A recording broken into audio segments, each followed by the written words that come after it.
তুমি কি খাবে? ভাত খাবে? শাক কই, শাক কই, শাক কই, শাক।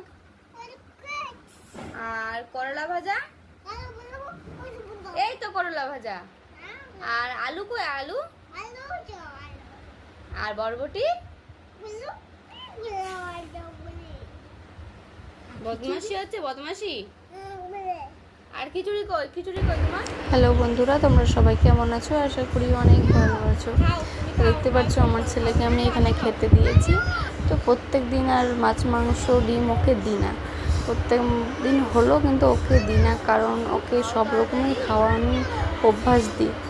তাই ও কিন্তু করলা দিয়েও ভাত খেয়ে নেয় বা খিচুড়ি খেয়ে নেয়, আর শাক দিয়েও খায়, মানে যেটা দিয়ে অবশ্য খায়। ওই জন্য ওকে সব কিছু দিয়ে অভ্যাস করায়।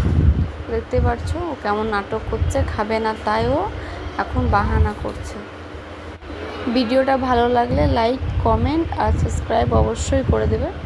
তো দেখা হচ্ছে নেক্সট ভিডিও।